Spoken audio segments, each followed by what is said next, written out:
Olá, sejam bem-vindos a mais um episódio do SaúdeCast, que hoje vai falar sobre um tema super importante e atual, que é a dependência química. E não só isso, também vamos falar sobre o nosso curso de aconselhamento em dependência química, que está indo para a sua 14ª edição e foi totalmente reformulado.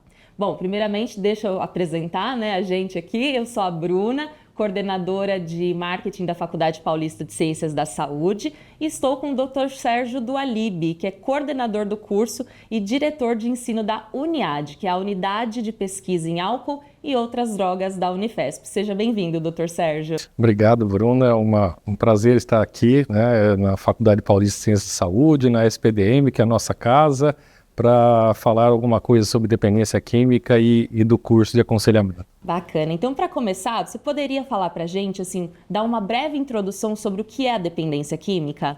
Legal. É um assunto muito amplo que inspira muitas paixões, né? Agora temos a questão da legalização, não legalização, que esbarra toda essa problemática de dependência química, mas a gente poderia dizer que tanto faz com cigarro, drogas lícitas ou ilícitas, né? As listas, cigarro, álcool, mesmo os medicamentos, que são um item importante, né, que pode levar à dependência, e também temos as drogas ilícitas, mas sempre existe um caminho, né, que começa com o primeiro uso, o primeiro consumo, aí passa para um consumo mais exagerado, que aí é nos finais de semana, ou em festas, ou em determinadas ocasiões, e aí começa por um uso abusivo mais persistente, até que termina na dependência química. Quando essa barreira é transposta, ou seja, ele passou da fase de abuso só e começa a caminhar para a dependência, ocorre no organismo alterações no sistema nervoso central, que fazem com que um processo seja equivalente a uma doença crônica, como diabetes, como hipertensão. Então, quando chega nesse item, dependência química, já nós temos uma doença crônica, já uma doença que vai funcionar. Lógico que tem controle, que tem tratamento, tem várias terapêuticas que você pode utilizar, tanto farmacológicas como psicoterápicas, mas aí a gente tem que pensar sempre que não é útil você ter que deixar passar essa barreira, porque uma vez que o cérebro se transforme do ponto de vista anatômico, ele não volta, né? Aquilo não volta atrás. A gente costuma ter um dito popular aí que queimou o teto. Isso acontece muito com o uso constante de maconha, de outras drogas ilícitas, mas também acontece com o álcool. Quer dizer, que chegou num ponto onde, né, não tem retorno mais. A perda cognitiva, a perda das funções neurológicas já estão presentes. Você pode tentar dar uma melhorada, fazer com certeza, mas o intuito dos programas de prevenção e da saúde pública é que não cheguemos ao ponto de dependência química. Nós saibamos lidar contra o uso abusivo de bebidas ou de outras drogas ilícitas, que é o uso que traz mais problemas do ponto de vista de saúde e segurança pública, porque é aquele consumo exagerado de uma única vez. Então, é uma pessoa que... Então, quando você se pergunta assim, o que traz mais problemas para a saúde pública, eu diria que é o uso abusivo e não a dependência química.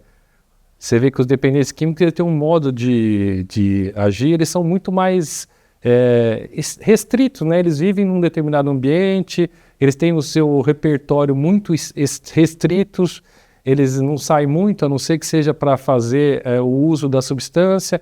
Agora, quem faz uso abusivo é quem realmente bebe e vai para dirigir, bebe e faz sexo desprotegido.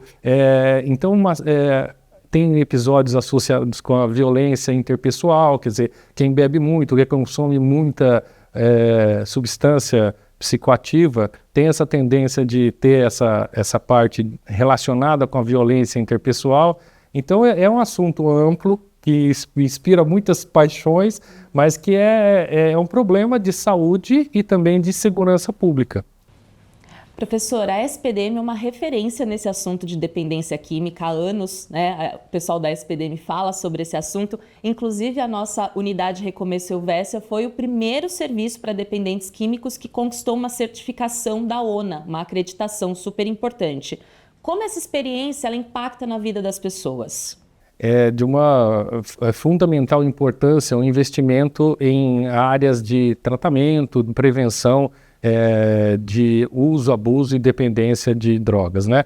O Dr. Nassim e o Dr. Ronaldo Laranjeira sempre optaram por ter vários serviços, várias ofertas de serviços de menor e de maior complexidade para o tratamento da dependência química e também do uso abusivo e a unidade de Recomeço Helvécia era um polo lá dentro da Cracolândia, junto com o Hub de assistência em álcool e outras drogas, que trabalha desde o acolhimento, que é muito importante, tem um pessoal destinado a conversar, uns conselheiros, que é o motivo do nosso curso também de formação de conselheiros, mas tem os conselheiros em dependência química que entram em contato com a população da Cracolândia, que vai ao serviço para executar atividades simples, como a se alimentar, tem um café da manhã, tem atividades como corte de cabelo, tem até uma sala de atividade física lá, se a pessoa quiser,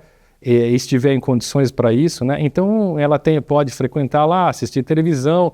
Então, enquanto isso, os conselheiros e outras pessoas que trabalham lá no Helvécia procuram executar o convencimento, né? E é a oportunidade que a gente tem, né? Em termos de dependência química ou mesmo do uso abusivo, é muito importante você não perder as oportunidades para tratamento, né? E o ideal seria que sempre um serviço estivesse disponível o maior tempo possível, porque a pessoa tem aquela disposição de se tratar e essa disposição acaba rapidinho, né? Então tem que ter aquela coisa de estar sempre disponível, né? E aí oferecer uma modalidade de tratamento que é variada. Lá nós temos também moradia assistida, que é para os casos de quem já está no estágio de abstinência, que já está encontrando emprego e outras oportunidades, e aí fica lá num acompanhamento por um determinado período de tempo. Entendi. Devolve a dignidade para essas pessoas, né? É muito importante. E agora falando sobre o nosso curso de aconselhamento em dependência química, estamos indo aí para a 14ª edição. São muitas edições, né? E essa edição ela foi totalmente atualizada, com pesquisas, práticas na área. O que você podia falar sobre esse curso? O que tem de novidade por aí? Tá certo. Antes de falar sobre as novidades, a gente gostaria de ressaltar que o Dr. Ronaldo Laranjeira e a Unidade de Pesquisa em Álcool e Drogas foi pioneira em cursos de especialização em dependência química. Começou em torno no começo do século com esses cursos, primeiro os presenciais, depois os online. E são os cursos longos, geralmente eram de 1 ano, né? Então, esses cursos foram os primeiros que nós tivemos, com um curso completo. E aí a gente começou a ter outros cursos, como de aconselhamento, para pegar uma população que não quer se aprofundar tanto no tema, mas precisa ter algum conhecimento a respeito do assunto. Desde pessoas que convivem com os dependentes químicos, né, ou com os abusadores, familiares, ou pessoas que têm interesse no assunto.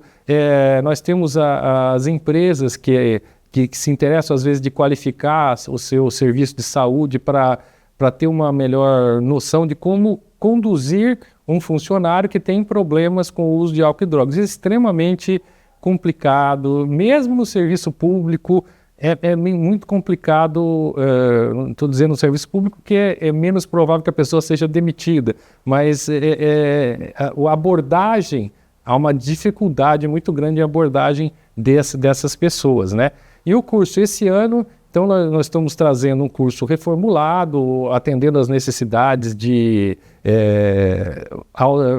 melhor material audiovisual, uma atualização do conteúdo com todas as terapêuticas possíveis e aplicáveis a determinados pacientes, porque tem uma coisa que é extremamente importante, e é mais até em dependência química. Um tratamento pode ser ideal para um tipo de pessoa e não ser para outro tipo de pessoa. Então, o tratamento ele tem que ser direcionado para as necessidades de cada pessoa, né? Tem, só como exemplo, tem pessoas que se adaptam muito bem ao AA, ao NA, que tem uma teoria mais espiritual. Tem pessoas que conseguem ficar abstinentes só de ir em igrejas, fazerem a parte religiosa, mas pessoas que não se adaptam a esse tipo de abordagem. Então a gente tem que ter sempre um cardápio completo e ele vai ser apresentado nesse curso. Não de uma maneira tão aprofundada como no curso de especialização, mas a pessoa vai ser capaz nesse curso de identificar quais são as principais terapêuticas que existem, como é que a gente pode abordar um dependente, quais são os processos aí de tratamento mais atuais e o que funciona, né, na maioria das vezes. Sim. Ao longo dessas 14 edições, né, 13 edições, na verdade, que a gente está indo para a 14ª, a gente tem um histórico até de adictos que participaram desse curso de aconselhamento. Então, o nosso público-alvo é muito abrangente. Existe algum pré-requisito? A pessoa precisa ter uma formação superior ou não? Ela pode participar do curso mesmo sem esse nível superior? Não, a pessoa não precisa ter o curso superior para frequentar esse curso. Existem muitas pessoas com problemas relacionados a álcool e drogas que fazem esse curso e que isso é muito importante para entender, né, o que acontece com eles, porque é toda uma dinâmica que evolui e que eles reconhecem, e isso é muito importante. E inclusive uma maior parte dos conselheiros que a gente tem são dependentes químicos em recuperação, né? E eles conseguem ter uma melhor abordagem, principalmente de quem está na rua, de quem tem problemas mais pesados com álcool e drogas, e essa convivência com as pessoas com dependência química é muito mais fácil. A linguagem é a mesma, os problemas que eles enfrentam são os mesmos que a pessoa que está começando o processo está enfrentando. Então, os conselheiros em dependência química compõem uma parte do tratamento muito importante, principalmente para adaptar, para trazer o paciente para essa rotina de tratamento e depois para manutenção do tratamento de dependência química. Então, é muito importante isso. Eles têm mais empatia, né? Porque eles já viveram aquilo, já passaram por aquilo. Professor, e o programa preliminar do curso ele foi dividido em 3 fases. Você poderia contar para a gente, assim, como é esse novo formato? O que vai falar essas 3 fases do programa? Sim, para funcionar de uma maneira mais didática e assim, não depende assim, do indivíduo ter um conhecimento prévio do assunto. A gente dividiu a primeira fase, que é uma fase inicial, de como que você faz o diagnóstico, né? Como é que você faz o diagnóstico de um cara dependente? Como é que você aborda ele? O que é importante fazer nessa fase? Talvez algum exame, alguma outra coisa, outra abordagem que existe. Então, na primeira fase é somente essa parte inicial. Inclusive, a gente aborda muito o aspecto, quais são as causas da dependência química? Por que algumas pessoas conseguem consumir altas quantidades de álcool, por exemplo, para ser mais fácil, e não se tornam dependentes, outras pessoas com uma quantidade menor ao longo do tempo se transformam em pessoas dependentes. Então, o que causa e o que mantém a dependência química? Numa linguagem tranquila, acessível, fácil de entendimento e que é muito importante inclusive para treinamento de pessoas que vão trabalhar em unidades de saúde, em CAPs, álcool e drogas, mesmo em empresas, né, pessoas que têm a unidade de saúde de determinadas empresas, que vão abordar esses casos dentro de empresas. Isso é muito delicado, porque o trabalhador pode ter acidente de trabalho e uma série de consequências para a empresa muito ruins, né, e para terceiros, né, quando aquilo atinge o próprio funcionário e quando atinge a terceiros, né, que pode ser um motorista, pode ser um operador de empilhadeira, alguma pessoa que possa causar danos não só à empresa, como a terceiros, e aí o dano é prolongado. Então, o público-alvo desse curso, ele vem se ampliando ao longo do tempo por conta dessas características. E tem uma outra coisa que é importante falar, porque sempre nos cursos de dependência química, o pessoal da saúde, aí engloba terapeuta ocupacional, assistente social, psicólogo, médico, técnico de enfermagem, enfermeira profissionais da educação física. Então são profissionais da saúde mais ligados à dependência química, mas não só eles. Nós tivemos alunos de administração, advogados, para entender que procuram um curso mais básico para entender todo o mecanismo de produção aí de problemas relacionados ao consumo de álcool e outras drogas. Entendi.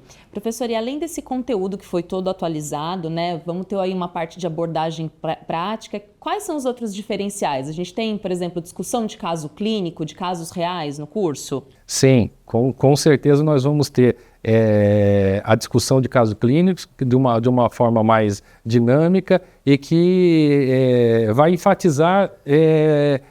Você vendo um caso clínico e o desfecho dos casos clínicos, você vai conseguir identificar como é que foi feita a abordagem, o que deu certo, o que deu errado. São casos que acontecem nos nossos dia a dia de tratamento, mesmo em unidades de menor complexidade, até maior complexidade. É importante salientar que o conhecimento, quando que deve-se internar, quando que não é indicado internação. Então, também existem muitos mitos e muitas discussões em respeito disso, mas tem uma coisa que é a abordagem clínica, que ela é soberana, que existem dados que podem indicar que o paciente deva ser internado. Então, o tratamento ele tem vários graus de complexidade.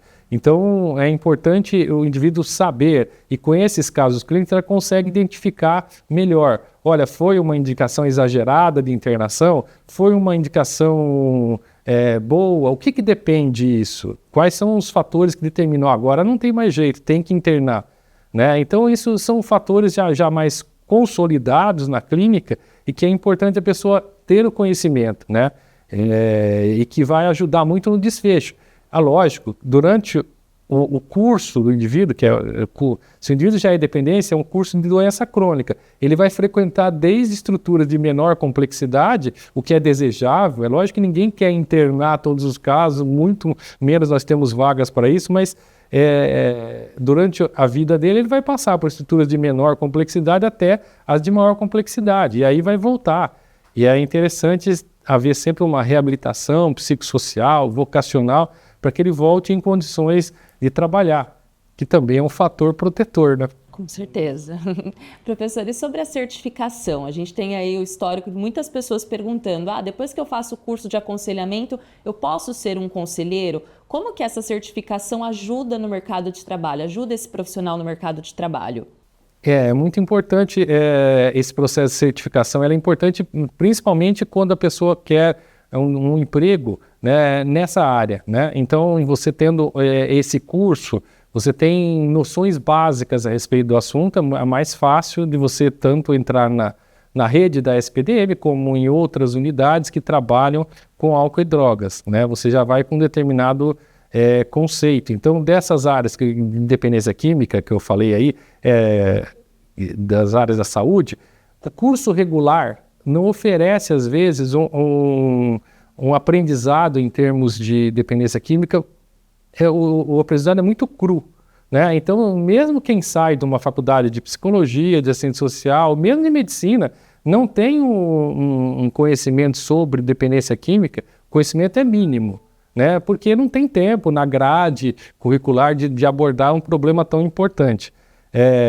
Para você ter o dimensionamento, o Brasil tem cerca, pelos nossos levantamentos nacionais aí, de álcool e drogas, que foi feito pela Uniad, cerca de pelo menos, no mínimo, mais de 11 milhões de dependentes de álcool. Dependentes, não estou falando de abusadores. Quando você fala de pessoas que abusam no final de semana, todo esse negócio vai para metade da população. Então, dependendo de cigarro, apesar de todas as medidas restritivas em relação ao cigarro, que já faz muito tempo que estão sendo implementadas, tem cerca de 9 milhões de dependentes de tabaco no Brasil. Isso é um mérito até das campanhas de prevenção do tabaco, porque os níveis disso na Europa e em outros países é maior. O Brasil foi um país que usou dessas medidas preventivas de uma forma muito adequada ao longo do tempo, né? Então, só para falando sobre o diferencial do curso, a pessoa vai sair com esse conhecimento muito maior do que ela teve na sua graduação normal, mesmo que seja uma pessoa que já tenha curso superior. Se não tiver curso superior, ela vai entender os mecanismos de uma forma tranquila, né? De uma forma que ele possa ajudar, principalmente a saber, esse caso aqui é mais grave, isso aqui é bom que seja encaminhado para cá, eu vou abordar a pessoa desse jeito, porque na abordagem a gente sabe que não é muito fácil, né? Ela é extremamente complicada, a pessoa vive num estado de negação, né? E aí ela vai mudando de estágio de motivação ao longo do tempo, e o trabalho principalmente é mudar esse estado motivacional da pessoa para que ela busque o tratamento. Entendi. E recentemente a gente tem ouvido muito falar sobre PEC das drogas, descriminalização, legalização, que você falou no começo aqui do podcast. Por que é tão importante a gente falar sobre políticas públicas? Isso vai ser abordado no curso também? Eu tinha falado anteriormente na primeira fase do curso, que é a fase de diagnóstico, que é a fase que você vai entender como é que é a abordagem, como é que você faz o processo inicial de abordagem do dependente químico. Mas temos também a segunda e a terceira fase do curso, que tem a ver com a parte de políticas públicas, a terceira fase. E a segunda fase tem a ver com a parte de diagnóstico e tratamento, né? Como é que você vai... quais são as técnicas medicamentosas e psicoterápicas mais importantes para o tratamento?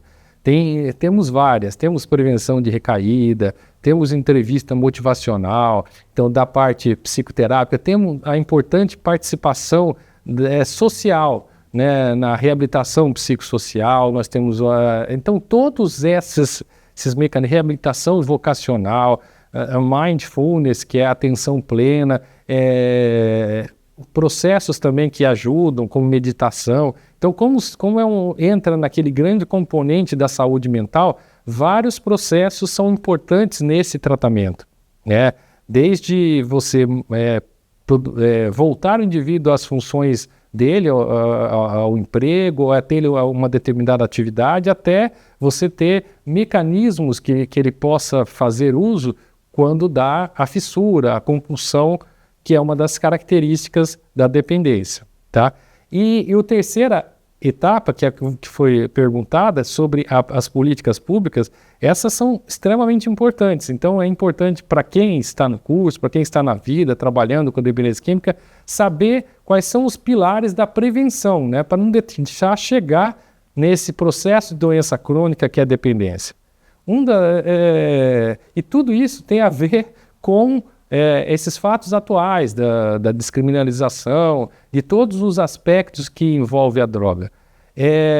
Só para ser mais curto, uma coisa muito importante em termos de prevenção nesse assunto é o iniciar mais tardio do consumo. Então, é aquela coisa aí, não tem importância, meu filho, bebê, tem 10 anos, 11 anos... Você sabe que o hábito, né, vai se perpetuando, as coisas adquirem uma certa normalidade e temos uma coisa agravante. Nessa fase inicial de consumo, até os 22 anos, que por isso que os Estados Unidos adotam a proibição da venda e do consumo até os 22 anos, é a fase de maturidade cerebral, né, que é a fase da poda neuronal, que tem uma série de... conhecimentos, o indivíduo adquire aquele conhecimento, ele tem uma série de mecanismos a serem desenvolvidos e o consumo precoce altera muito ou acaba tolhindo as capacidades que o indivíduo vai tendo conforme o seu consumo. E tem uma outra coisa, quanto mais precoce o início de consumo, mais rápido se desenvolve a dependência. Se o indivíduo começa a beber depois dos 20 e poucos anos, ele vai demorar anos para se tornar dependente, a não ser que o seu consumo seja absurdo. Mas se o indivíduo começa muito precocemente, A gente teve casos aí no Hospital São Paulo com 4 a 5 anos de crianças já dependentes, porque o pai, desde os 3 anos, dava um golinho de pinga, e isso no espaço de 1 a 2 anos, o indivíduo se tornou dependente de uma coisa assim. O desenvolvimento cerebral não está pronto, está numa fase bem crítica, e aí as consequências são muito maiores. Então, vamos descriminalizar, isso vai resolver o problema dos traficantes e das drogas. Até a página 2, talvez, né? A partir da página 2, por exemplo, você tem a experiência de Amsterdã, isso vai ser tratado no curso. Qual que é a experiência que nós tivemos no Uruguai com a descriminalização? Qual a experiência dos Estados Unidos? Agora a gente tem vários casos para poder extrapolar o que poderia acontecer no Brasil, mas a experiência, para quem já foi em Amsterdã, mesmo lá atrás, agora tem uma outra dinâmica lá dos coffee shops, lá onde você pode consumir a droga. O cara que entra lá no coffee shop, consome a maconha, logo que ele sai, ele encontra com um traficante. Isso aí é Europa, isso aí é um país desenvolvido, tal, a droga está mais ou menos legalizada. O cara vai oferecer para ele uma maconha de uma potência diferente da que ele consumiu lá, porque quando você legaliza uma coisa, ou legaliza uma droga, você legaliza com as características que você deva impor, né? Você não vai legalizar o skunk, que tem 30% de THC, que é a substância mais ativa da maconha. Tem várias substâncias, mas a que causa dependência é o THC, tetraído-canabidiol. Então, assim, você vai legalizar, mas com determinadas características. O traficante vai te oferecer com um preço diferente, que não tem imposto, com uma quantidade de associações, porque a maconha agora tem uma associação de compostos muito diferentes do que você vai ter no produto legal, né? Outro problema que existe, então o Brasil não está conseguindo dar conta nem dos dependentes de álcool, de crack muito menos, e aí agora mais uma leva, porque isso impacta no sistema de saúde, isso impacta na quantidade da população economicamente ativa, né? O quanto de pessoas que abandonam as famílias para ficar só na dependência. A Cracolândia é um exemplo vivo disso, né? Então, todos esses processos serão discutidos, só para, pelo menos, a gente entender que não é um assunto simples. Se eu estou portando X gramas, tá bom, beleza. Né? E outra coisa, sempre quando você legaliza alguma coisa,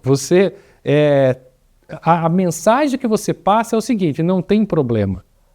Então, assim, como que vai ser a venda para menores? Não conseguimos, nem nos bares, conseguir conter a venda para menores.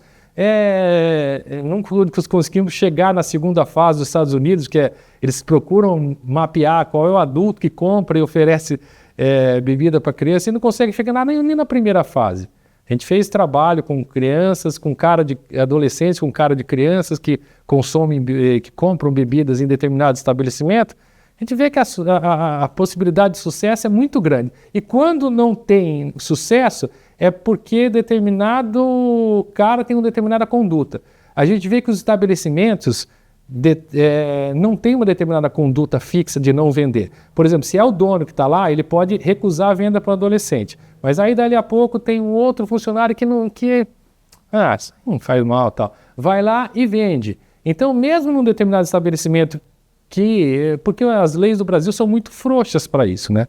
Teria que ter um sistema de licença para venda de bebidas que vão ser abordados também no curso. Quer dizer, o curso é, de uma certa forma, bem abrangente, mas ele não é complexo ao ponto de pessoa se tornar não entendível, né? A pessoa vai sair com várias noções disso aí, a complexidade que é esse tema, mas de uma forma mais agradável, mais tranquila. Entendi. Professor, para a gente finalizar, além dessa parte de políticas públicas, você falou de THC, falou de crack, tem essas drogas K, né, que o manejo é diferente. O curso também vai abordar esse tratamento de drogas K? Como é que vai funcionar isso? Sim, a gente sempre teve, desde a época do início lá, um capítulo especial sobre outras drogas, né? As drogas de balada, e agora não é só de balada, mas as drogas de consumo diferente das usuais, né? As drogas K vão ser abordadas, todas as drogas comumente utilizadas em balada, os problemas, como que você pode tentar minimizar esses problemas, tá? Então, vai ser um curso bem completo nesse sentido. Muito obrigada, Dr. Sérgio, por ter compartilhado tantas informações valiosas sobre esse curso de aconselhamento em dependência química. E se você que está assistindo a gente agora se interessou, entra no site, a gente vai deixar o link aqui no YouTube. A gente está com umas condições bacanas aí para vocês. Tem 30% de desconto na inscrição de grupos acima de 5 pessoas. Tem opção de pagamento parcelado. Então, entra no nosso site e garanta a sua vaga. Até mais!